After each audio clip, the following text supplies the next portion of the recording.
ప్రియమైనటువంటి దేవుని బిడ్డలకు గచ్చిబౌలి క్రీస్తు సంఘము వారు ప్రేమతో ఆదరణతో ఆప్యాయతతో మీ అందరికీ కూడా శుభవందనాలు. ఎలా ఉన్నారు? నిజమే, ఇంట్లో ఉండడం అంటే చాలా కష్టమే. బట్ ఇందులో ఓ గొప్ప ఓర్పును, సహనము మనము అలవాటు చేసుకుంటున్నాం. ఏదేమైనప్పటికీ మీరు మీ ప్రాంతములలో సురక్షితంగా ఉండాలని ఒక్క విషయం అయితే కరెక్ట్గా జ్ఞాపకం చేసుకోండి. ప్రాణం ఖరీదు అని చెప్పినప్పుడు చెప్పాను, ఈ లోకమంతను ఇచ్చిన ప్రాణం పోతే రాదు. సో మనిషికి ఒకటే జీవితం. ఆ ఒక్క జీవితాన్ని సక్రమంగా ఎవరైతే నడుచుకుంటారో, దేవుని బాటలో ఎంతమంది అయితే నడుస్తారో, ఒకవేళ అటు ఇటు పోయినా మళ్ళా తిరిగి ప్రభు మార్గంలోనికి వచ్చినప్పుడు తిరిగి ప్రభు మనల్ని ఆదరిస్తాడు, బలపరుస్తాడు, స్థిరపరుస్తాడు. అన్నిటిని మించి కూడా ప్రభు మన జీవితాల్లో క్రొత్త కోణంలో బ్రతుకును మారుస్తాడు. శాపగ్రస్తమైనటువంటి జీవితాన్ని ఆయన అద్భుతంగా మార్చి అనేకులకు ఆదరణకరంగా మారుస్తాడు. శాపగ్రస్తమైన జీవితము అని నేను ఆలోచిస్తున్నప్పుడు, బైబిల్ చదువుతున్నప్పుడు, ఆ మాటలు ధ్యానం చేస్తున్నప్పుడు బైబిల్లో నుంచి ఒక మాట, సంఖ్యాకాండము 21వ అధ్యాయము 4 నుంచి 9 వచనాల వరకు మీరు ఓపెన్ చేయండి. సంఖ్యాకాండము, numbers, old testament numbers 21st chapter 4th to 9th verse. అక్కడ ఈ విధముగా వ్రాయబడినటువంటి మాటలు నేను చదువుతున్నప్పుడు ఈ ఆలోచన నాకు పుట్టుకొచ్చి ఇత్తడి సర్పమును గురించి వర్తమానము చెబుదామని ఆలోచించాను. నేను చదువుతున్నాను, మీరు వినండి. ఇక్కడ వారు ఎదోమును చుట్టిపోవలనని హోరు కొండ నుండి ఎర్ర సముద్రము మార్గమున సాగినప్పుడు మార్గ ఆయాసము చేత జనుల ప్రాణము సొమసిలెను. కాగా ప్రజలు దేవునికిని మోషేకును విరోధముగా మాట్లాడి, ఈ అరణ్యములో చచ్చుటకు ఐగుప్తులో నుండి మీరు మమ్ము ఎందుకు రప్పించితిరి? ఇక్కడ ఆహారము లేదు, నీళ్లు లేవు, చవిసారము లేని ఈ అన్నము మాకు అసహ్యమైనది. అందుకు యెహోవా ప్రజలలోనికి తాపకరమైన సర్పములను పంపెను. అవి ప్రజలను కరువుగా ఇశ్రాయేలులో అనేకులు చనిపోయిరి. కాబట్టి ప్రజలు మోషే వద్దకు వచ్చి, మేము యెహోవాకును నీకును విరోధముగా మాట్లాడి పాపము చేసితిమి. యెహోవా మా మధ్య నుండి ఈ సర్పములను తొలగించున్నట్లు ఆయనను వేడుకొనుమని అన్రి. మోషే ప్రజల కొరకు ప్రార్థన చేయగా, యెహోవా నీవు తాపకరమైన సర్పము వంటి ప్రతిమను చేయించి స్తంభము మీద పట్టుము. అప్పుడు కరవబడిన ప్రతివాడును దాని వైపును చూచి బ్రతుకుదురని మోషేకు సెలవిచ్చెను. కాబట్టి మోషే ఇత్తడి సర్పం ఒకటి చేయించి స్తంభము మీద దానిని పెట్టి, అప్పుడు సర్పపు కాటు తినిన ప్రతివాడు ఆ ఇత్తడి సర్పమును నిదానించి చూచి బ్రతికెను. ఇట్స్ వండర్ఫుల్ సబ్జెక్ట్ అండి. దీన్ని ఇంగ్లీష్లో మనము నేర్చుకునేటప్పుడు టైపాలజీ అంటారు. టైపాలజీ అంటే పోలికతో చెప్పబోతున్నాడు. పాత నిబంధన అంతా కూడా యేసుక్రీస్తుకు, రాబోతున్న మెస్సయ్యకు, రాబోతున్నటువంటి రక్షకుడుకు ఒక ఉపమానం. మొత్తము కూడా అది ఒక పోలిక. ఆ పోలికలో చెబుతున్నటువంటి సబ్జెక్ట్ అంతా కూడా మనము యేసుక్రీస్తులోంచి చూసుకోవాల్సి ఉంటుంది. ఇక్కడ చూద్దాం ఏమని చెప్తున్నాడు. ఇక్కడ చూసినట్లయితే ఇశ్రాయేలు ప్రజలు అరణ్యములోనికి వచ్చారు. ప్రజలు అలసిపోయి దేవునికి మోషేకు విరోధముగా సనుగుతా ఉన్నారు. ఇదంతా ప్రభు యొక్క అనాది ప్రణాళిక, దేవుడి యొక్క అనాది ప్రణాళిక. ఇదంతా అరణ్యములో ఇశ్రాయేలు ప్రజలు నడుస్తున్నప్పుడు, ఎందుకంటే వారు మొరపెడితేనే దేవుడు దిగొచ్చి వారిని విడిపించారు. చూడండి, దేవుడు తనంతటా తాను వచ్చేసేసి వారిని గెలికి, లేకపోతే అయ్యా నేనున్నాను నన్ను పూజించండి మీరు రండి అని అడగలేదు. నిర్గమకాండం 3వ అధ్యాయంలో మనం చూసినప్పుడు 7వ వచనంలో ప్రభు చెబుతున్నాడు, అక్కడ దేవాదేవుడు హోరేబు కొండ మీదకి వచ్చి మోషేతో మాట్లాడుతున్నాడు. మోసెస్, ఈ ప్రజల యొక్క బాధ నేను విన్నాను. I hear their cry. నేను పనులలో వారిని శ్రమ పెట్టుచున్నటువంటి విధానమును నేను చూశాను. I saw that. విన్నాడు, చూశాడు, అర్థము చేసుకున్నాడు, దిగి వచ్చాడు. ఎప్పుడొచ్చాడు? ప్రజలు మొరపెడితే వచ్చాడు. సో ఇక్కడ మొరపెట్టి ఏమని మొరపెట్టారు వాళ్ళు?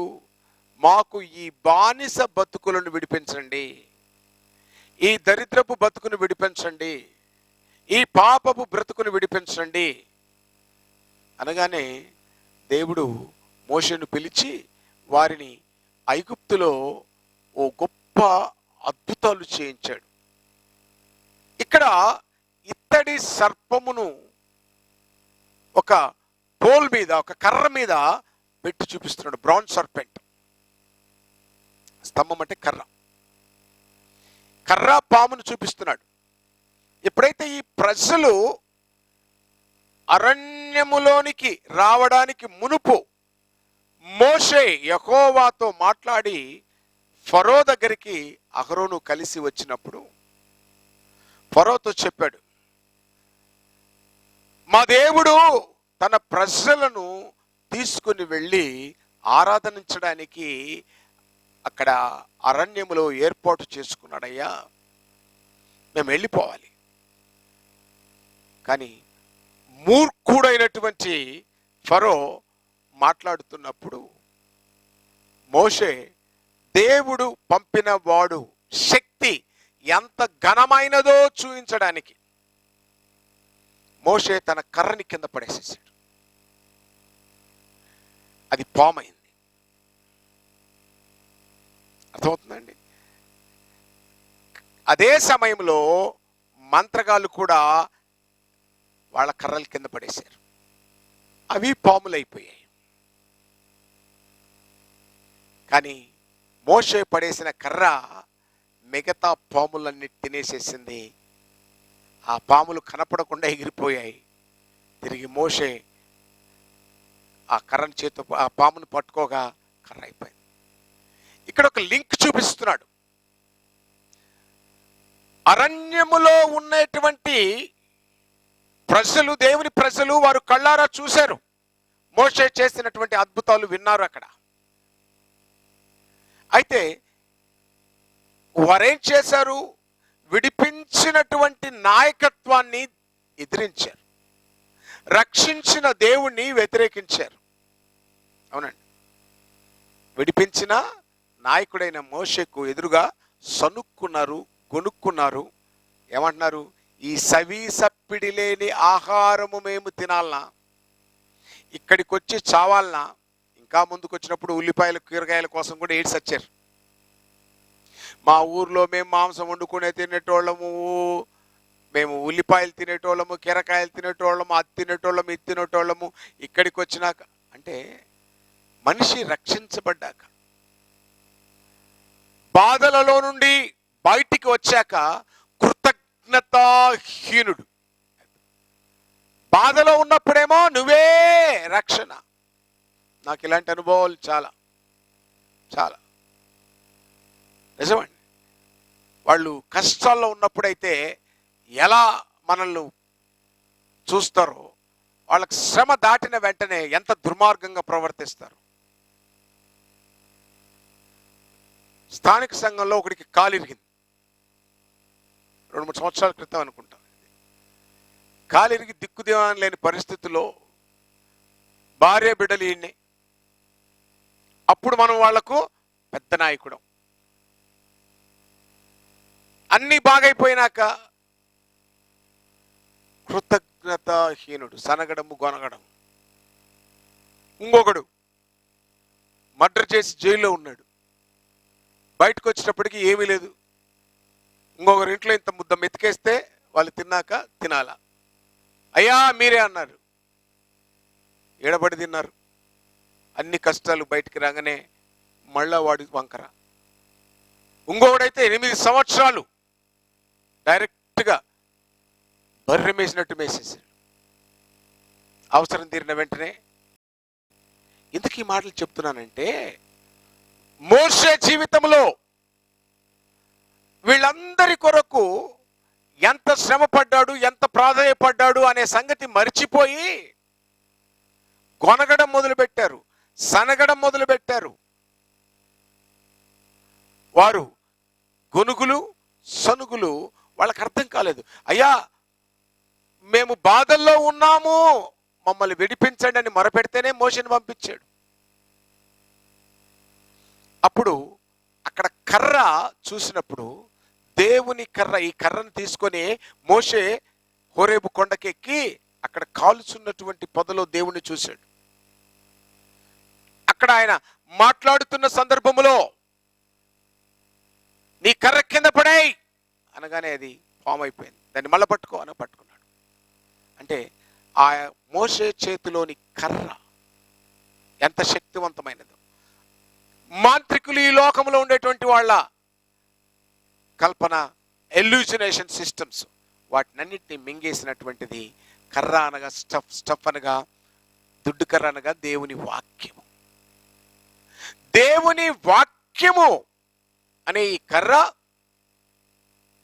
శపించబడినటువంటి అనుభవము కలిగినటువంటి ఏదైనా సరే దాని మీదకి వచ్చేటప్పటికల్లా అది తన యొక్క ఉనికిని కోల్పోద్ది. అందుకే ఇక్కడ కర్ర పామును ఎందుకు గుర్తు చేస్తున్నాడంటే, ఓ ఇశ్రాయేలు ప్రజలారా, మీరు వేదనలో, బాధలో, రోత జీవితంలో, నిజమండి నాకు ఈరోజుకు గుర్తుంది. ఇందాక చెప్పానే, జైల్లో ఉండి బయటకు వచ్చినాడు, వాళ్ళ బంధువులు ఇంట్లో ఉంటే వాళ్ళంతా తినేంత వరకు కూడా పాప పిల్లలకు అన్నం పెట్టేటోళ్ళు కాదంట. వాళ్ళే చెప్పి నాకు తెలియదు. మాటిని వెంటనే ఒక బియ్యం బస్తా తీసి ఇచ్చిన ఫస్ట్ టైంలోనే. అంటే మనుష్యుడు ఎప్పుడైతే పెయిన్లో ఉంటాడో అప్పుడున్నటువంటి గ్రాటిట్యూడు రక్షించబడ్డాక, గొడ్డుకు చేరుకున్నాక ఉండదండి. ఓడలో ఉన్నప్పుడు ఓడ మల్లయ్య, ఓడ దాటినాక బోడి మల్లయ్య అంటారంట. ఇక్కడ ఇశ్రాయేలు పరిస్థితి అదే. ఐగుప్తులో ఉన్నప్పుడు ఏడ్చితే ఆ కర్రను, ఆ పాములను అన్ని చూపిస్తున్నాడు.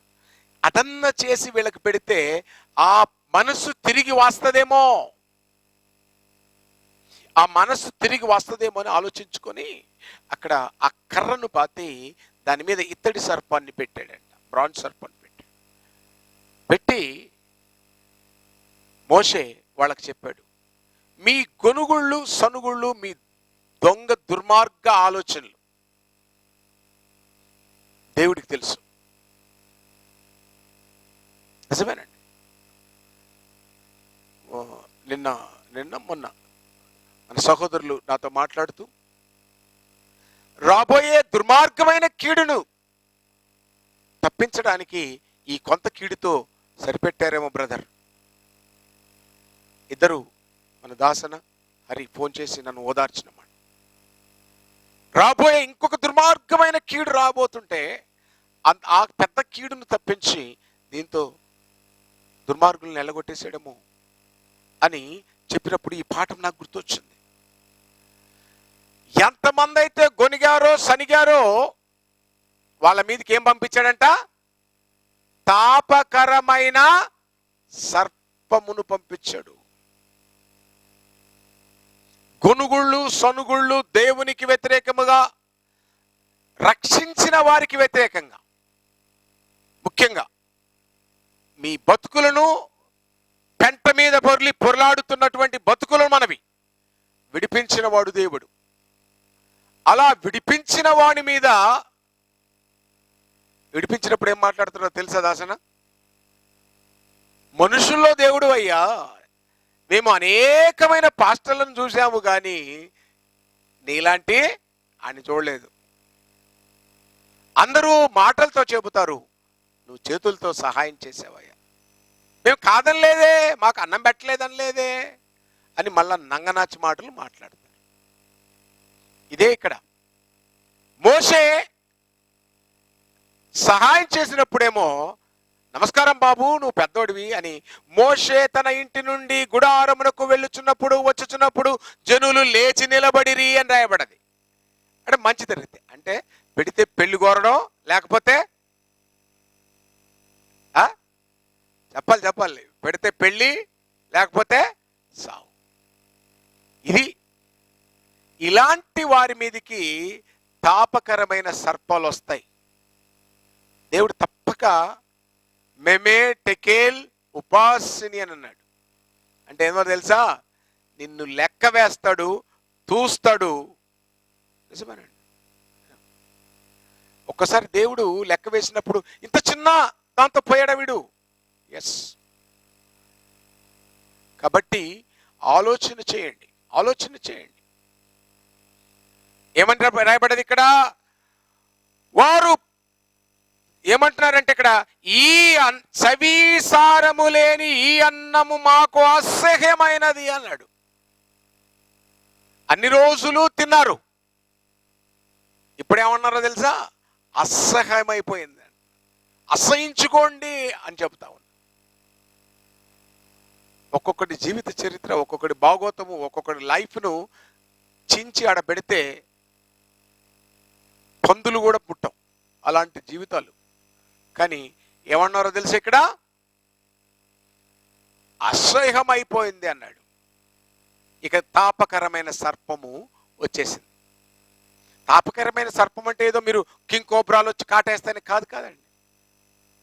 వాడు ఉన్న చోటనే నెమ్మది లేకుండా పోద్ది, ఉన్న చోటనే కరువు, ఉన్న చోటనే ఫెయిల్యూర్, ఉన్న చోటనే దరిద్రం, ఉన్న చోటనే శిక్ష. నిజమండి. బైబిల్లో రాయబడ్డది.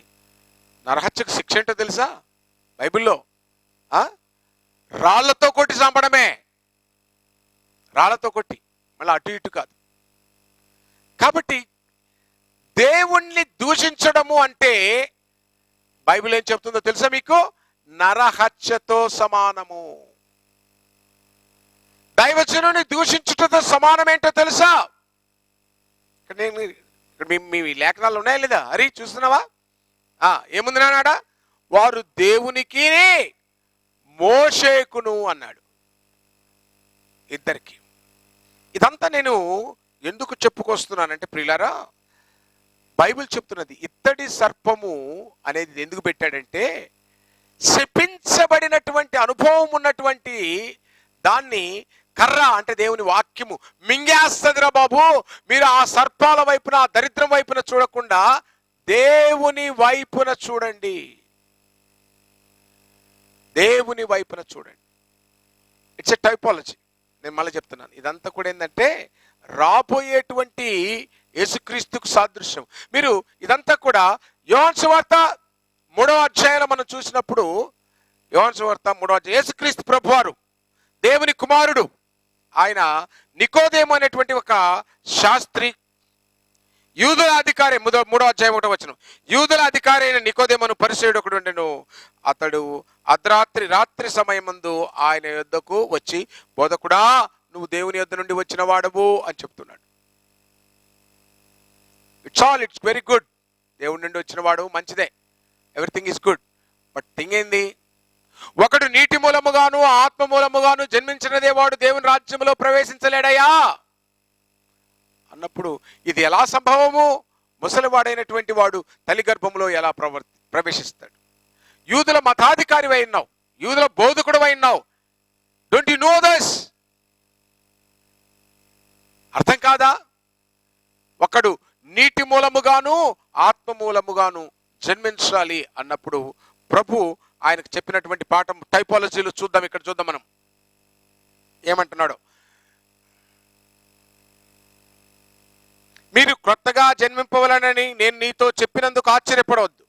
గాలి తనకిష్టమైన చోటున విసురును, నీవు దాని శబ్దము వినుదువే కానీ అది ఎక్కడి నుండి వచ్చునో ఎక్కడికి పోవునో నీకు తెలియదు. ఆత్మమూలముగా జన్మించిన వాడును అలాగనే ఉన్నాడు. అందుకు నికోదేము, ఈ సంగతులు ఎలా సాధ్యమనగా అతడు యేసు ఇట్లను, నీవు ఇశ్రాయేలు బోధకుడు అయ్యుండి వీటిని ఎరుగువా? మేము ఎరిగిన సంగతినే చెప్పుచున్నాము, చూచిన దానికే సాక్ష్యం ఇచ్చుచున్నాము అన్నాడు. భూ సంబంధమైన సంగతులు నేను మీతో చెబితే మీరు నమ్మకుండిన ఎడల పరలోకమైనవి మీతో చెప్పిన ఎడల ఎలాగు నమ్ముదురు? మరియు పరలోకము నుండి దిగి వచ్చిన వాడే, అనగా పరలోకములో ఉండే మనిషి కుమారుడు తప్ప పరలోకమునకు ఎక్కిపోయిన వాడు ఎవడు లేడు. అరణ్యములో మోషే సర్పమును ఎలాగునే ఎత్తెనో అలాగునే విశ్వసించు ప్రతివాడును నశింపక ఆయన ద్వారా నిత్య జీవము పొందినట్లు మనుష్య కుమారుడు ఎత్తబడవలెను. What is that meaning? Typology. పాపములో పట్టబడినటువంటి ఐగుప్తులో ఉన్నటువంటి ఇశ్రాయేలును ఎర్ర సముద్రం అనే బాప్టిజము ద్వారా విడిపించాడు. వారందరూ మేఘము కింద ఉండిరి, వారందరూ ఆత్మ సంబంధమైనది ఒకే దానిలో తాగిరి. మొదటి కొరింథీయులకు రాసిన పత్రిక 10వ అధ్యాయం 1 నుంచి 3 వచనాల వరకు. ఇశ్రాయేల్ అంతా అంటే ఈనాడు క్రైస్తవుల వలె వాళ్ళు కూడా ఏం చేశారు? బాప్టిజము తీసుకున్నారు, రొట్టె ద్రాక్షరసం తీసుకున్నారు. అయినా అరణ్యములో అంటే సంఘములో నడుస్తుండగా కొంతమంది దేవునికి వ్యతిరేకముగాను, కొంతమంది సంఘము నడిపించే నాయకునికి వ్యతిరేకముగాను, ఎప్పుడు ఈ సవిసారము లేనటువంటివేనా, ఈ బ్రతుకు ఎలా అన్నటువంటి ఒక దుర్మార్గపు ఆలోచన, టైపాలజీ. దీన్ని నేటి సమాజంలో ఉన్నటువంటి వారు ఇప్పటికీ కూడా దేవుని సంఘముతో ఉన్నామనుకుంటూ కూడా హృదయ కాలుష్యముతో నింపబడిన వాడు ఉండరనుకోకండి. యూదా ఇస్కరియోతు ఉన్నాడు. ఎందుకు? నేనైతే చాలా మందిని అనుభవించాను. ఈ చేత్తో కలిపి అన్నం తినిపించాను, ఈ చేత్తో డబ్బులు ఇచ్చాను, బట్టలు కొనిచ్చాను, బతుకులు మార్చాను, వాక్యం నేర్పించాను. సేమ్ యూదా ఇస్కరియోతు లెక్క, సేమ్. ఇక్కడ లేఖనం కూడా అదే చెప్తున్నది. ఇలా రక్షింపబడిన వారిలో దుర్మార్గతను, రక్షింపబడిన తరువాత కూడా యూదా ఇస్కరియోతు లాంటి మనస్సు కలిగిన దుర్మార్గులు, అట్టివారు మీలో ఎవరైనా ఉన్నారేమో ఆలోచించుకోండి. పైకి భక్తి గలవారి వలె నటించుచు భక్తిలో ఉండేటువంటి నిస్వార్థమైనటువంటి శక్తిని ఆశ్రయించినటువంటి దుర్మార్గులు వీళ్ళంతా కొంతకాలం వరకే నిలబడతారు. నిజం. ఎందుకంటే ఈ ప్రయాణము సుదీర్ఘమైనటువంటిది. ఈ ప్రయాణము సుదీర్ఘమైనది. ఒకడు వచ్చాడండి, ఒకడు చెప్పాడు, దేవుడు నన్ను పిలిచాడు, నన్ను సేవకు రమ్మన్నాడు, అన్ని విడిచేసి అన్నాడు. అన్ని విడిచేసి అన్నాడు. కొన్ని రోజులు అయిపోయిన తర్వాత అన్ని వదిలేసే పోయాడు బతుకు. మళ్ళా యదా బొచ్చు పట్టుకునే బతికే. ఇలాంటి ఉత్తుత్త డైలాగులు చెప్పకండి, దేవుని దగ్గర తేలిపోతారు. పౌలు అందుకే చెబుతాడు. ఆయన జీవితాన్ని మనం చూద్దాం. ఇక్కడ నశించిపోయినటువంటి ఇశ్రాయేలు సమాజమును సర్పముల తేట కాటువేయబడ్డటువంటి వారు పరిగెత్తుకుంటూ మళ్ళా నాయకుడి దగ్గరకు వచ్చారు. అయ్యా మా బతుకులు పోయాయి, మా బతుకులు పోయాయి. అప్పుడు ఆయన వారిపైన జాలిపడి, నశించిపోయిన వారిలారా, భూదిగంత నివాసులారా, నా వైపున చూచి రక్షణ పొందండి. అదే స్టేట్మెంట్ యేసు ప్రభు చెప్తున్నాడు. టైపాలజీ. ఏ విధముగా మోషే అరణ్యములో సర్పమును లేవనెత్తాడో మనుష్య కుమారుడు కూడా అలాగుననే. చాలా సిమిలారిటీస్ ఉంటాయి మోషేలో యేసుక్రీస్తులో. మోషే కొండ పైనుండి కిందికి దిగాడు, ధర్మశాస్త్రం ఇచ్చాడు. యేసు కొండ కింది నుంచి కల్వరి కొండపైకి ఎక్కాడు, రక్షణనిచ్చాడు. ఇక్కడ ధర్మశాస్త్రము ఉగ్రతను తీసుకొచ్చింది, యేసు ప్రేమ రక్షణను తీసుకొచ్చింది. ఒకరు కొండ దిగితే ఒకరు కొండ ఎక్కించే అనుభవంలోనికి, ఒకరు ఇత్తడి సర్పమును కర్ర మీద వేలాడదీస్తే ఇంకొకరు ఆ సర్పము అంటే శపించబడింది. సర్పం అంటే ఏందో తెలుసా అండి మీకు? శపించబడింది. ఆదికాండము 3:15 చూసినప్పుడు సర్పమును దేవుడు శపించాడు. నువ్వు బ్రతుకు దినములన్నీను కూడా పొట్ట మీద పాకుతావు, నీ తల స్త్రీ సంతానము క్రష్ చేయబడదు. అందుకే చూడండి, దాటినండి, పామును కొట్టేటప్పుడు కర్ర తీసుకొని తలకాయ మీద పొడవను కొట్టేస్తాడు. మామూలుగా ఎక్కడ కొట్టినా జావదు. Right are wrong? ఎక్కడ కొడతాడండి? తల. అందుకే దేవుడు కూడా సాతానును అంటే పామును, సర్పెంట్, ఆదికట్ సర్పం, విషం కూడా అక్కడే ఉంటుంది. దానికంటే విషం అక్కడే ఉంది. మిగతా వాడికైతే పైనుంచి కింద దాకా విషయమే. ఆ దుష్టుడికి కింద పైన అంత విషయమే. ఆడు పోతాడు దుష్టుడు వాడి క్రియల్లో. టాపిక్ లేకొద్దాం, మళ్ళీ డైవర్ట్ చేయకండి. Right, back to the point. దాన్ని కొట్టినప్పుడు తలచిన కొడతాం, because this is the curse, అంటే శపించబడినది. అందుకోసమే పౌలు ఇది గ్రహించిన వాడై 2 కొరింథీయులకు రాసిన పత్రిక 5వ అధ్యాయము 21 ఒక మాట ఉంటుంది. 2 కొరింథీయులకు రాసిన పత్రిక 5వ అధ్యాయం 21 చదువు. 2:5-21 ఏమని ఉంటుందంటే, 2 కొరింథీయులకు రాసిన పత్రిక 5వ అధ్యాయం 21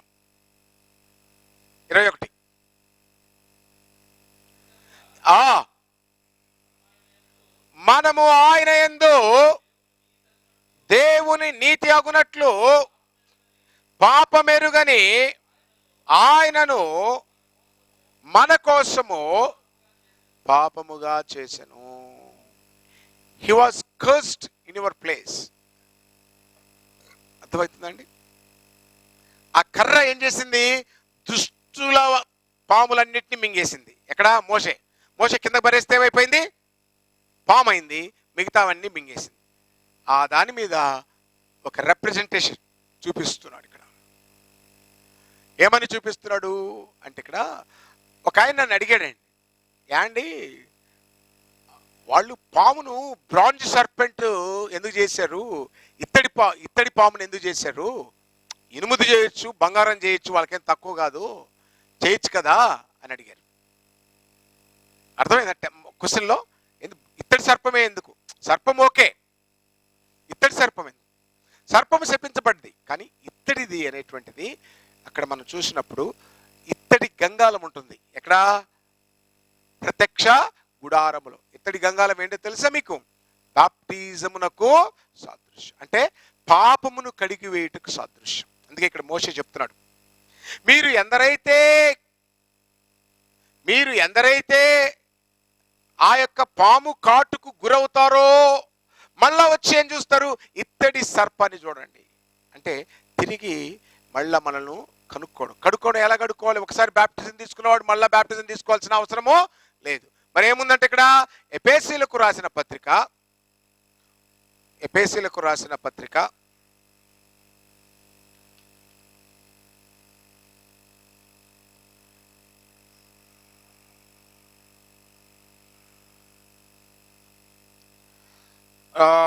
5వ అధ్యాయము 27వ వచనం, 25 నుంచి 27ని చదువుకుంటారా బిడ్డ? పురుషులారా, దాసు, మీరును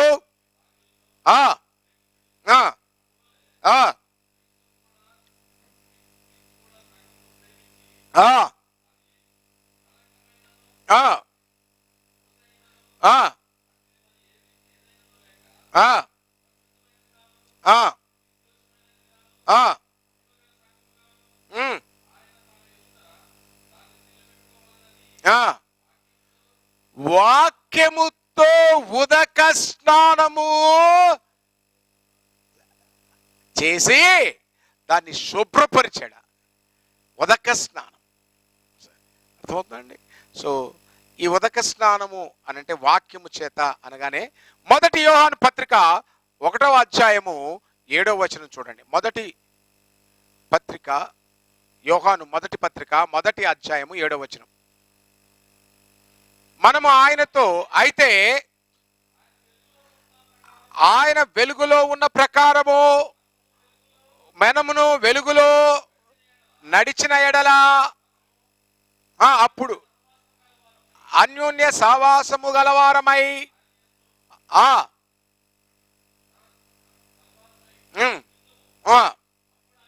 అప్పుడు ఆయన కుమారుడైన యేసు రక్తము ప్రతి పాపమును కడిగి. Right, what does it mean? ఇశ్రాయేలీయులు అరణ్యంలో ప్రవేశించే ముందే, సంఘములో ప్రవేశించే ముందే వాళ్ళు ఏం చేశారు? బాప్టిజం తీసుకున్నారు. మేఘములో అంటే పరిశుద్ధాత్మ, మేఘములోను సముద్రములోను బాప్టిజం తీసుకున్నారు. తద్వారా ఆత్మ సంబంధమైనది బండలోని పానీయము తాగారు. మన్నా ఒకటే ఆహారం. చూడండి, అందుకే క్రీస్తు సంఘము యొక్క బోధ ఎందుకు మేము చాలా సీరియస్ అవుతామంటే, ఎవరైనా క్రీస్తు సంఘంలో బోధ తప్పు చెప్పేటప్పుడు చాలా కోపం వస్తుంది. ప్రపంచములో ఉండే క్రీస్తు సంఘములన్నీయును మళ్ళీ చెప్తున్నా, నా ఇష్టం అని అంటే అది వెళ్ళిపోద్ది, పక్కకి వెళ్ళిపోద్ది. అర్థమవుతుందా నాన్న? ప్రపంచంలో ఉండే క్రీస్తు సంఘములన్నీను ఒకటే బోధ, ఒకటే బైబిల్, ఒకటే వాక్యము, ఒకటే దేవుడు, ఒకటే ప్రభు, ఒకటే ఆత్మ, ఒకటే విశ్వాసము, ఒకటే నిరీక్షణ, ఒకటే సంఘము. కాబట్టి ఒక్కొక్కడు ఒక్కొక్క రొంపి చేష్టలు చేస్తున్నప్పుడు రాకపోతే నేర్చుకోవాలి. ఇష్టం వచ్చినట్టు పబ్లిక్లో మాట్లాడితే దానికి తీర్పు చెప్పాల్సి ఉంటుంది. దేవుని దగ్గర తీర్పులో నిలబడాల్సి ఉంటుంది. అందుకే బైబిల్ చెప్తున్నది, దేవుని ఎదుట సిగ్గుపడని పనివానిగా ఉండాలి, లేఖనము సరిగా విభజించాలి. నిన్న ఎక్కడో 666 10 minutes చెప్పేస్తానని చెప్పి 7 minutes ముగిచ్చేశాను. షాక్ అయ్యారు. సత్యం అంత సింపుల్గా ఉంటుంది 7 minutes. Even soon it is coming in our YouTube channel also. Truth అనేది చాలా పర్ఫెక్ట్గా ఉంటుంది, దాన్ని గలిబిలి చేయడానికి ఉండదు. ఇప్పటికైనా సరే క్రీస్తు సంఘంలో ఉన్నటువంటి వారు, బోధకులు, పాము చేత కాటువేయబడ్డారా? రండి, తిరిగి వాక్యమైనటువంటి ఉదక స్నానము చేత తిరిగి ప్రభువును కలుసుకుందాం. శపించబడినటువంటి అనుభవంతో వేలాడుతున్నటువంటి ఆ స్తంభం మీద ఒక పాము మనకు సాదృశ్యం ఏంటి? అందుకే ఈ టైపాలజీని యేసే చెప్తున్నాడు. యేసు ఎందుకు ఇది ఈ స్టోరీ వచ్చింది అని అంటే, నికోదేము మంచి పండితుడు, కానీ టైపాలజీ అర్థం చేసుకుంటలేడు. వాళ్ళందరికీ తెలుసు మెస్సయ్య వస్తాడు, మెస్సయ్య రక్షిస్తాడు, రక్షకుడు వస్తాడని.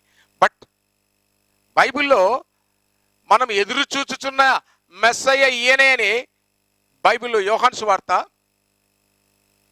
1వ అధ్యాయంలో మనం చూస్తున్నప్పుడు there is a big conversions. అక్కడ ఇక్కడ చూస్తున్నప్పుడు మనము 41వ వచనం, 1వ అధ్యాయము 41వ వచనం.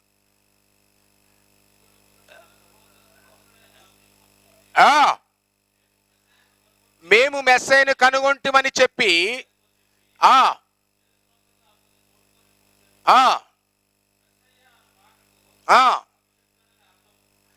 చాలండి. ఏం చేశారంటే వీళ్ళు మెస్సయ్య లేఖనములలో ఎవరైతే వ్రాయబడివని గురించి రాయబడి ఉన్నదో ఆయనను మేము కనుగొన్నాము. ఆయన ఎవరో కాదు, నజరేయుడైన యేసు. ఏంటి ఈ బ్రాంజ్ సర్పెంట్ కు రిప్రజెంటేషన్ ఏంటంటే, ఇక్కడ విమోచకుడు వస్తాడు. పాము చేత కరవబడ్డవారు అంటే పాపము చేత పట్టబడ్డవారు. ఎవరికి విరోధంగా గొనిగారంటే వాళ్ళు దేవునికి విరోధముగాను దైవజనుడికి విరోధముగాను గొనిగిన వాళ్ళను, విరోధ కార్యములు చేసిన వారిని సర్పము కాటు వేసింది. ఒక నాయకత్వము, కోరాహు, అభిరాము, దాతాను, ముగ్గురు. నిజంగా ఈ ముగ్గురు, కోరాహు, అభిరాము, దాతాను అనేటువంటి వీళ్ళందరూ కూడా మనము సంఖ్యాకాండంలో చూసినప్పుడు వారు దేవునికి మోషేకు వ్యతిరేకముగా వాళ్ళు కూడుకున్నప్పుడు వాళ్ళ మొత్తము కుటుంబాలు, 4వ పేరు ఓనాను, కోరాహు, దాతాను, అభిరాము, ఓనాను, నలుగురు. దీన్ని చైనా లాంగ్వేజ్లో అక్కడ ఉన్నటువంటి మావో అభివర్ణించినప్పుడు డర్టీ 4 అని పిలుస్తాడు.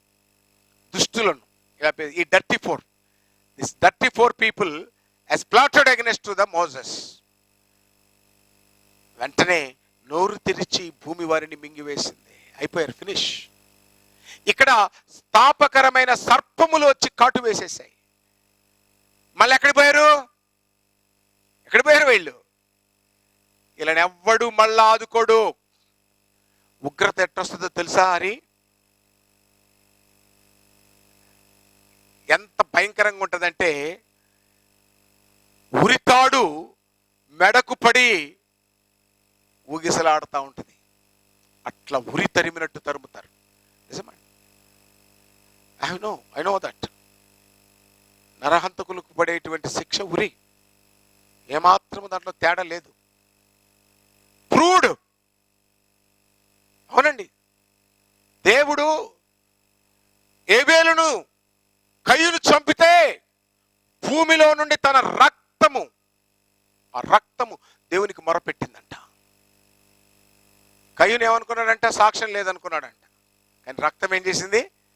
మొరపెట్టింది. అర్థమైందా? దేవుడికి మోషేకు విరోధంగా మనం ఏమైనా చేసినా ఎవడు పట్టించుకోలే అనుకోవచ్చు. But the Bible speaks that ప్రతిదాన్ని ఆ ఉరితాడు ఎలా, నేను దీని మీద స్టడీ చేశాను. నేను చాలా పాతకాలంలో ఎందుకు నరహంతకులకు ఉరిశిక్ష వేస్తారు అనేటువంటి, అంటే హత్య చేసినప్పుడు వాడి ప్రాణం పోయేది కూడా కొద్దిసేపు కొట్లాడుకొని పోద్ది. కానీ నరహంతకులకు డేట్ చెప్పి వెయిట్ చేయించి, అంటే వాడు ప్రతి దినము బ్రతికినను చచ్చిన వాడుగా అయిపోతాడంట. మన పాఠంలోని కొత్త ఇక్కడ ఈ తాపకరమైన సర్పములు కాటు వేయబడినటువంటి వారు బ్రతికే చచ్చిపోయినటువంటి వారుగా కనపడుతున్నారు. అయ్యా మోసెస్, ఏం చేద్దాం? అప్పుడు మోషే వారి మీద జాలి పడ్డాడు. సేమ్ యేసుక్రీస్తు ప్రభువారు కూడా. మోషే, ఓ నికోదేము, దిస్ ఇస్ టైపాలజీ సబ్జెక్ట్ అని చెప్పాను. టైపాలజీ అంటే ఏంటో తెలుసా? పాత నిబంధన అంతా కూడా క్రొత్త నిబంధనకు ఛాయ. చెప్పండి, పాత నిబంధన కొత్త నిబంధనకు ఛాయ. ఈ పాత నిబంధనలో జరిగింది యేసుక్రీస్తు చూపిస్తున్నాడు. ఎక్కడ? ఎవరి దగ్గర? నికోదేము దగ్గర చెప్తున్నాడు. ఓ నికోదేము, బైబిల్ చదువుతున్నావు కానీ నీకు అర్థం కావట్లేదు నాయన. గాలి ఎక్కడి నుండి ఎక్కడికి పోద్దో, ఎట్టొస్తుందో శబ్దం వింటావు కానీ దాని గురించి నీకు తెలియదు. అలాగే ఈ పాత నిబంధనలో చెప్పబడ్డటువంటి ఈ శపించబడినటువంటి పాము స్థానములో నేను సిలువ ఎక్కవలసి ఉన్నది. ఎందుకు అనగా యోహాను సువార్త 1వ అధ్యాయము 29వ వచనము, లోక పాపములను మోసుకొని పోవు దేవుని గొర్రె పిల్ల. లోక పాపం. I want to give some special commentary on this. I want to give special commentary on this. చాలా మంది తెలియక యేసుక్రీస్తు ఈ కప్పును నా దగ్గర నుండి తీసేయి అని అంటే వాళ్ళు ఏదో అనుకుంటా ఉంటారు. మరణము గురించి భయపడు. ఇట్లాంటి సిలువలు 100 వేసిన ఆయన భయపడ్డు. ఏంటో తెలుసా? దేవా, పరిశుద్ధంగా నీతో కలిసి ఉన్నవాణ్ణి, యుగ యుగములో లోకము పుట్టక ముందు నేను నీతో ఉన్నాను. పరిశుద్ధుడైన తండ్రి, లోకము పుట్టక మునుపు నీ వద్ద నాకెట్టి మహిమ ఉండెనో అన్నాడు. అంత పరిశుద్ధత కలిగిన వాడి మీదికి సర్వలోక పాపాన్ని మోపుతున్నప్పుడు, అర్థమవుతుందండి? సర్వలోక పాపాన్ని మోపుతున్నప్పుడు ఆయన అంటున్నాడు, అయ్యా ఈ పాపం నా మీద మోపవలసిందేనా? అందుకే కదా నా కుమారుడాన్ని నీ లోకానికి పంపింది. అయితే నీ చిత్తమే కానీ ఆ పాపము ఆయన మీద మోపుకుంటున్నాడు. ఇదిగో తాపకరమైనటువంటి సర్పముల చేత కరవబడినటువంటి వారులారా, తాపకరమైనటువంటి శాపము చేత, శాపం ఎంత ఘోరం! ఈరోజు ఇళ్లలో వండుకోవడానికి అన్నం లేక, పండుకోవడానికి సరైనటువంటి చోటు లేక, ఇదే విధంగా కొన్ని రోజులు కొనసాగితే మీరు ఇంటి అద్దెలు కట్టడం కూడా అల్లాడిపోతారు. ఇంటి అద్దెలు కట్టడం కూడా. భోజనాలు పక్కన పెట్టండి, గ్లాసు బియ్యం కోసం అల్లాడిపోతారు. మారండి, మార్పు రండి. అందుకే చెప్తున్నాడు, అయ్యా మేము తప్పు చేసామని వస్తే ఆ ఇత్తడి సర్పం వైపు చూపంటే మోషే చెప్తున్నాడు, ఇక్కడ యేసు ప్రభు చెప్తున్నాడు, నికోదేమో నువ్వు బోధకుడు అయి ఉండొచ్చు, ఈరోజు అయిండొచ్చు. అంటే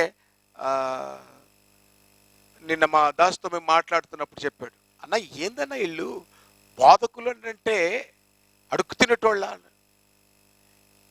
బోధకుల్లో 2 తెగలు ఉంటాయండి.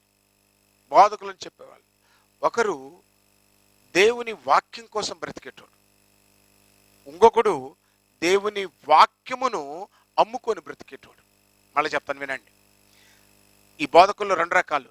దేవుని వాక్యమును నమ్ముకొని బతికేటోడు ఒకడైతే, దేవుని వాక్యమును అమ్ముకొని బతికేటోడు. ఈ మధ్య నేను ప్రశ్న వేశానండి, ఒరే సంఘము కూడుకుంటున్నప్పుడు అన్నాలు పెడుతున్నామో, లేక వాళ్ళు ఏదో బీదోళ్ళు ఉంటే అది చేస్తున్నామో, ఇది చేస్తున్నామో, అది చేస్తున్నాం, ఇప్పుడు ఎందుకు డబ్బులు అడుగుతున్నారు? మీ భార్య బిడ్డలు పోషించుకోవడానికి నీ సంపాదన ఏమైంది? ఏమైంది? కొంచెమన్నా ఇలాంటి దుర్మార్గులు అనౌన్స్ చేస్తూ కింద ఫోన్ నెంబర్లు ఇస్తూ ఉంటారు. ఏంటి జీపీఏనా, what is that? Paytm, Google pay, ఇంకా నీ బొంద పే, ఇది బాక్స్ కోసం పెట్టండి డబ్బులు. ఈ సందర్భంలో ప్రజలకు సంఘ సేవకులైనటువంటి వారు తోడుగా ఉండాలి. అందుకే ఇక్కడ అందరము కలిసి బియ్యం ఇచ్చిన, అవి ఇచ్చిన, ఏవి ఇచ్చినా వాళ్ళు శపించబడినటువంటి అనుభవంలోనికి దిగజారిపోయి ఆకలి చోవులు ఉండకూడదని సంఘాన్ని కాపాడుకోవాలి. ఇది వదిలి ఆకులు నాకుతుంటే వాడి మూతులు ఇంకొకటి నాకిండంట. ఆడే ఆకులు నాకుతుంటే వాడి మూతులు నాకడానికి ఎవరైనా డబ్బులు అడిగితే ఈ క్షణంలో మీరు పంపించకండి, జాలి దయ పెట్టుకోకండి. ఎందుకు జాలి దయ పెట్టుకోవద్దంటున్నాను? దొంగల మీద జాలి పడకూడదు. వాడిని అడగండి, ఒరే నీకు డబ్బు లేక బొచ్చ పట్టుకుంటున్నావా, అప్పుడు నేను వేస్తా బొచ్చలో. డబ్బులు పెట్టుకొని అడుగుతున్నాడంటే వాడు దొంగ. అర్థమైందండి? అందుకే ఈవెన్ ఈ చర్చ్ బిల్డింగ్ కడుతున్నా కూడా ఎవరిని ₹1 కూడా ఇవ్వమని అడగలేదు. మేము మాకు కలిగిన దాంతో చేశాం. మాకు వచ్చిన సపోర్ట్ కార్డు నుంచే చేసుకున్నాం. మాకున్నటువంటి ఎక్కడ సమూహము సహాయం చేసిందో చేసుకున్నా కానీ పేద ప్రజలు ₹1 అడగలేదు. ఈరోజు చెప్తున్నాను, లేఖనం ఆలోచన చేయండి సహోదరులారా. ఈ రోజున అలాంటి అనుభవంలోనికి వస్తే, దేవుని విడిచిన అనుభవంలోనికి వస్తే తిరిగి రా. బైబిల్లో కూడా ఒక మాట చెప్తుంది, శపించబడిన అనుభవంలో సౌలు అనేటువంటి ఒక వ్యక్తి తిరుగుతా ఉన్నాడు. ఇంటింటా జొచ్చుచూ స్త్రీ పురుషులను చంపుతా ఉన్నాడు క్రైస్తవులైనందుకు. ఇక్కడ ఏం చెప్పాడు నికోదేముతో? మోషే అరణ్యములో ఏ రకంగా సర్పము ఎత్తాడో అలాగనే మనుష్య కుమారుడు ఎత్తబడతాడు. నేను ఎత్తబడుట వలన మీ అందరినీ నా వైపున ఆకర్షించుకుంటాను, నా వైపున చూచిన వాడిని నేను రక్షిస్తాను అన్నాడు. ఇక్కడ సౌలు అనేటువంటి వ్యక్తి గమాలియేలు పాదాల దగ్గర సబ్జెక్ట్ నేర్చుకున్నాడండి. క్రైస్తవ్యాన్ని ఊచకోత కోసాడు. ఇక చాలదన్నట్టు సిరియాలో ఉన్నటువంటి దమస్కస్ అనే ప్రాంతానికి వెళ్తున్నాడు గుర్రం మీద. పైన టక్క టక్క టక్క అంటే ఏంటండి? గర్వం, అహంకారం, పొగురు.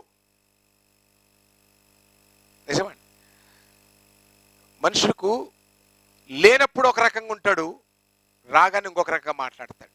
అలా ఉండకూడదు. రోడ్డు మీద పడుకొని బొచ్చి పట్టుకొని బస్టాండ్లలో అట్టిపళ్ళు తినేటప్పుడు ఒక రకంగా, ₹4 జోలు పడగానే ఇంకో రకంగా ఉండకూడదు. బైబిల్ చెప్తున్న మాట ఇది. గర్వము తలకెక్కకూడదు. బైబిల్ నేర్చుకున్నానటువంటి గర్వం చేత సౌలు వెళ్తా ఉన్నాడు పైన. కానీ దమస్కస్ మార్గంలో ఏమైంది? గర్రని పల్టి కొట్టాడు, అబ్బాయి కింద పడ్డాడు.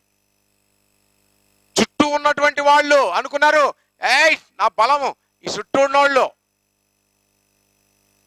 దేవుడు దెబ్బ కొడితే నీ చుట్టూ నలుగురున్నా గోవ గుయ్ అని తిరుగుతుంది. ఎవడేం చేయలేడు. దెబ్బ గుర్తు పెట్టుకోవాలా. కొడితే దేవుడు కొడితే కింద ఎలా పడతావు అనేటువంటిది. ఇదిగో సౌలు గుర్రం మించి దబుక్కున పడ్డాడు. పక్కన వాళ్ళు ఏమయ్యారు? అబ్బాయి పక్కన వాళ్ళు ఏమయ్యారు? మూసుకొని పోయారు. నిన్ను పక్కన వాళ్ళు రక్షిస్తారు అనుకుంటున్నావేమో, పక్కన వాళ్ళు రక్షించరు. దేవుడి బలం ఎలా ఉంటుందంటే, పడ్డదా ఏసి మళ్ళా తిరిగి ఎవడు లేపలేడు. కింద పడిపోయాడు, గుడ్డోడైపోయాడు, కళ్ళు కనపడలేదు. ఓ ఎవరు ఎవరు ఎవరు ఎవరు ఎవరు ఎవరు రే బాబు, ఎవడు దగ్గరికి వస్తలేడు. ఎవడన్నా వచ్చాడా? సౌలు కింద పోతే ఎవడన్నా వచ్చాడా? ఎరా శ్యాము, నిన్ను ఏసి తొక్కుతాడు ఆ రోజున. ఎవ్వడు రాడు. మహాభయంకరమైన దినం అది. ఎలా ఉంటుందో చెబుతాను చూడు. ఈ రోజున నన్ను చంపేయి, ఈ కష్టం వద్దు అని బ్రతిమాలుతారంట. చావు రాదు అంత తొందరగా. బ్రతుకుట కంటే చావు నయము. దేవుడా చంపేయి. ఆ నలుగురిని చూసుకొని విర్రవీగినప్పుడు దేవుడు వేయబోయే శిక్ష అది, వేసిన శిక్ష అది. అప్పుడు ఈ లోకము సహాయం వ్యర్థమని ఆయన వైపున కళ్ళు తెరిచాడు. కళ్ళు కనపట్లేదు. అయ్యా ఎవరు ఎవరు ఎవరు ఎవరు అని అడిగాడంట. అడిగితే అప్పుడు నీవు హింసించుచున్నా యేసును నువ్వు హింసించుచున్నా యేసును అని చెప్పాడంట ఆయన. అందుకే వీళ్ళరా ముందుకు తీసుకురాండి. ఆగిపోయింది అక్కడ. నువ్వు హింసించుచున్నా యేసును అని చెప్పాడు. కాబట్టి ప్రియులరా, ఎప్పుడైతే యేసు వైపున చూశాడో కళ్ళు మనోనేత్రాలు వెలిగించబడి నువ్వు దమస్కస్కి వెళ్ళు. అక్కడ ఏం చేయాలి? యేసు వైపున చూసినప్పుడు సౌలుకు రక్షణ కలిగింది. నేడు జనాల వైపున చూస్తే రక్షణ కలగదు సహోదరుడా. మనుషుల వైపు చూస్తే రక్షణ కలగదు సహోదరుడా. అర్థం చేసుకోండి. ఎప్పుడు కూడా అర్థం చేసుకోండి. దేవుని యొక్క వాక్యం సెలవిస్తున్నటువంటిది, భూతికంత నివాసులారా నా వైపున చూసి రక్షణ పొందండి. రక్షణ లేకపోవాలంటే, రక్షణ లేకపోతే నరకమే. రక్షణ లేకపోతే నరకమే. కాబట్టి చివరిగా ఒక మాట మనము చూద్దాం. ఇలా రక్షించినటువంటి చాలా కీలకమైనటువంటి మాట రికార్డ్ అవుతుంది కదా. రక్షించబడినటువంటి వారి విషయంలో ప్రభు చెబుతున్నటువంటి అంశం ఏంటంటే, ఈ విధంగా రక్షించబడి మోషే ఇత్తడి సర్పాన్ని పెడితే వాళ్ళు ఏం చేశారో తెలిసి ఎంత దుర్మార్గులో దాసు. ఆ ఇత్తడి సర్పము కర్ర మీద పెడితే ఆ కర్ర మీద పెట్టిన బొమ్మను టెంకాయలు కొట్టడం మొదలుపెట్టారు.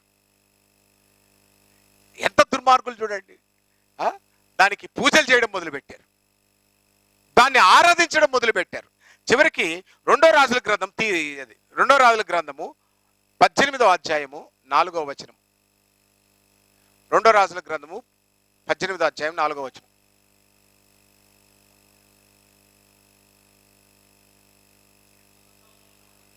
ఉన్నత స్థలములను కొట్టివేసి విగ్రహములను పగలగొట్టి దేవతా స్తంభములను పడగొట్టి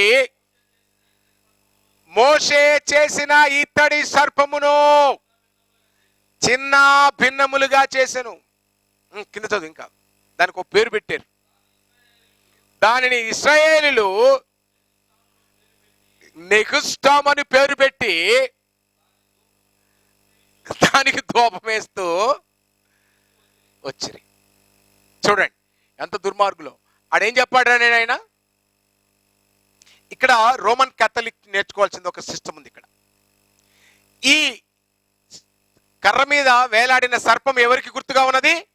యేసుక్రీస్తుకు గుర్తుగా ఉంది. ఎప్పుడైతే జాగ్రత్తగానండి, ఎప్పుడైతే ఈ సర్పము వేలాడుతున్న దీన్ని ఏమని పేరు పెట్టారు వాళ్ళు? నెహుష్టూమ్ అని పెట్టారు. అంటే ఒక విగ్రహం అయిపోయింది. యేసుక్రీస్తును కూడా సిలువలో చనిపోయిన, మన పాపముల కొరకు చనిపోయిన, వధించబడిన గొర్రెపిల్ల అనుకొని వదిలేయాలి. అలా వదిలేయకుండా ఇది ఒక విగ్రహం అని దీనికి ధూపము వేసిన వాడు కొట్టివేయబడతాడు. ఇక్కడ ఏం చేశాడు? హిజ్కియా నెహుష్టూమును కొట్టివేసేసాడు. అంటే ఇక్కడ హిజ్కియా, ఇక్కడ రాజు దేవుని యొక్క ఆలోచనను ప్రజలకు తెలియచేస్తున్నాడు. మీకు ఇది అర్థం కావాలి. Please over watching. ఏముందండి, యేసుక్రీస్తు బొమ్మే కదా, పెట్టుకుంటే ఏమవుతుంది అంటా ఉంటారు. ఇగో ఇక్కడ ఎవరిని పెట్టారు? ఈ కర్ర మీద ఎవరిని వేలాడదీశారండి? పాము, ఇత్తడి సర్పం. దీని ఎవరికి రిప్రజెంటేషను? యేసుక్రీస్తుకు. దీని వైపున చూస్తే ఏమిటంట? రక్షణ. యేసు వైపున చూస్తే ఏంటంట? రక్షణ. ఇంతే. ఇంతకు మించి దీంట్లో నుంచి ఏమీ మీరు వెతుక్కోకూడదు. అయితే ఇజ్రాయేలు ప్రజలు ఎలా దుర్మార్గం చేశారంట? వింటున్నావా అన్నపూర్ణమ్మ? దీన్ని మన బోడిబాపు అమ్మలు ఉన్నారు కదా, ఎవరు? రోమన్ క్యాథలిక్ అమ్మలు, తర్వాత అయ్యలు ఏం చేస్తారు? దానికి ధూపం. ఏం చేస్తారు వాళ్ళు? ధూపం వేయగానే ఏం చేశాడు ఆయన? తీసుకొచ్చి దాన్ని నరికి పడేసి. అలాగనే యేసుక్రీస్తును రక్షకుడిగా చూడాలే గాని దీన్ని బొమ్మ చేసి సిలువలేసి, మెల్లో సిలువలేసి, ఇంకా నొసుటికి కూడా సిలువ గుర్తులేస్తుంటారు ఇట్ట పెట్టి. ఇది ఒక బొమ్మగా నువ్వు చూసినప్పుడు వెంటనే దాన్ని కొట్టివేస్తాడు దేవుడు. ఇక్కడ అదే జరుగుతుంది. ఇది అర్థమైందండి మీకు? Why we should not worship Jesus Christ picture? Why we should not follow the idols? This is the exact typology of the God. మనకు దేవుడు చూపిస్తున్నటువంటి పోలిక. ఈ పోలిక మనకు అర్థమవుతే ఇంకెప్పుడు కూడా మీరు ఇళ్లలో యేసు బొమ్మను పెట్టుకోవడమో, యేసు బొమ్మకు ఊదిగడ్డీలు తిప్పడమో. ఏం చేశాడు హిజ్కియా? ఏం చేశాడు? నెహుష్టాన్ అనేటువంటి దాన్ని కొట్టివేసేసాడు. అంటే విగ్రహ సంబంధమైనది. యేసును విగ్రహ సంబంధంగా ఉండకూడదు, ఆత్మ సంబంధంగా ఉంటే. భూదిగంత నివాసులారా నా వైపున చూసి రక్షణ పొందండి అని చెప్పాడు. కాబట్టి ప్రియులారా, ఇక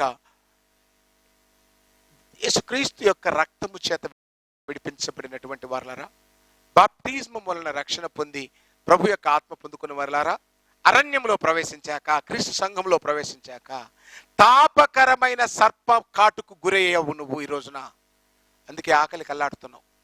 అందుకే కలిమిలో కొట్టుకొని పోతున్నావు, కరువులో కొట్టుకొని పోతున్నావు. క్రీస్తునందు ఉన్న వాడికి సమృద్ధి. Now I want to ask a question. అరణ్యములోకి వాళ్ళు వచ్చాక ఏ రోజైనా అయ్యా నేను మీకు అన్నం ఇయ్యలేకపోతున్నాను, ప్లీజ్ ఎక్స్క్యూజ్ మీ అని దేవుడు ప్రజల దగ్గర క్షమాపణ చెప్పుకున్నాడా? రోజు ఇస్తానే ఉన్నాడు, సబ్బాతు దినము తప్ప. ఉదయం ఆహారము, మధ్యాహ్నం మాంసం ఇస్తున్నాడు. సమృద్ధిగా తిన్నారా లేదా? సమృద్ధిగా తిన్నారు. ప్రతి కష్టము, ప్రతి యుద్ధము ఆయన చేసుకుంటూ వచ్చాడు. సకల సమృద్ధి ఐశ్వర్యమును కలగజేస్తూ వచ్చాడు. వారు పాపము చేస్తే తాపకరమైన సర్పాలు వచ్చాయి. తాపకరమైన సర్పాలు అంటే ఏంటో తెలుసా మీకు? తాపకరమైన సర్పాలు అంటే ఏంటో తెలుసా? కరువు, శాంతి లేకుండా పోవడం, సమాధానం లేకుండా పోవడము, అన్నిటి మించిన దరిద్రము, పాపము చేత పట్టుబడి బ్రతుకు నాశనం అయిపోవడం. కాబట్టి ప్రియులారా, ఇదిగో ఇత్తడి సర్పమును గురించి ఈరోజు చెబుతూ ఉన్నాను. నికోదేముకు చెప్పాడు యేసు, నికోదేము పరిసయ్యుడు అప్పుడు అర్థం చేసుకోలేదు. తర్వాత అర్థం చేసుకొని యేసుక్రీస్తు సమాధి కార్యక్రమం దగ్గర బోలము అత్తర తీసుకొచ్చేసాడు. దెన్ దే లాట్ ఆఫ్ పరిసయ్యులు కన్వర్ట్ అయ్యారు. అలాగే పెంతెకొస్తు దినాన దాదాపుగా 3,000 మంది యేసు వైపున చూసి రక్షణ పొందారు. టుడే ఎవరి వైపు చూస్తున్నావు? Come on, speak on. నా వైపున? నీకు బూడిదే, ఆఖరకు నేను చచ్చిపోతే ఎంటుకలు ఈ బొచ్చు కూడా మిగలదు నీకు నా వైపున చూస్తే. నా వైపున చూసి ఈ మధ్యన తెలిసింది నాకు, నేను చచ్చిపోతే కుట్రబన్ని ఈ మందిరాన్ని కబ్జా చేద్దామన్న దొంగలు దేవుడు తరిమేశాడు. నిజమండి, నాకు తెలియదు. తర్వాత కొంతమంది సహోదరులు చెప్తే అర్థం చేసుకున్నాను. ఈ స్థలమేంద్ర బాబు, ఇది ఇది ఇదేముందిరా? పరలోకంలో ఎలా ఉంటుందంటే 12 గుమ్మాలు, రాచవీధులు, బంగారము, ముత్యాలు, వజ్రాలు. అసలు నీకు చూడడానికి కళ్ళు కళ్ళు కళ్ళు దారం అక్కడ. ఇక్కడన్నా నువ్వు ఎంత సమకూర్చుకున్నా నీ పెళ్ళాం, నీ బిడ్డలు వాళ్ళు నీ ముఖం దేకరు పెట్టరు. నటనే. కమాన్, ఇప్పటి వరకు సర్పము చేత కాటు వేయబడ్డావేమో. దేవుని వైపు చూడు.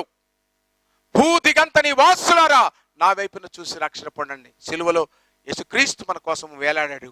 ఆయన వైపున చూస్తే మీకు రక్షణ. యేసు దేవుని కుమారుడని విశ్వసించి మారు మనసు పొంది పాప క్షమాపణ నిమిత్తము మారు మనసు పొందిన బాప్టిజము తీసుకుంటే యేసు దేవుని కుమారుడని కూడా అంగీకరించాలండోయ్.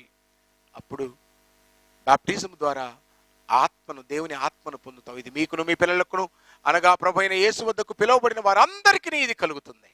ఏం చేద్దాం? వారు మనసు పొందామా? Thank you very much. ఇంతవరకు ఈ పాఠం విన మీరు మీ సహోదరులకు చెప్పండి, ఈ లోకంలో ఎవరి వైపు చూసినా రక్షణ లేదు, యేసు వైపును చూస్తేనే రక్షణ. Thank you very much. అందరికీ వందనాలు. ప్రార్థన చేసుకుందాం. ప్రేమగల తండ్రి, ఈ పాఠం విన్న బిడ్డలందరినీ కూడా మీరు ఆశీర్వదించండి, దీవించండి, బలపరచండి, ఘనపరచండి, కృపలో వర్ధిల్లులకు సహాయం దయచేయండి. సమస్తము మీ పాదాలకు అప్పచెప్పుతూ మా పాపములు తప్పిదముల అపరాధములు క్షమించమని యేసు నామములో అడుగుతున్నాము తండ్రి. ఆమేన్.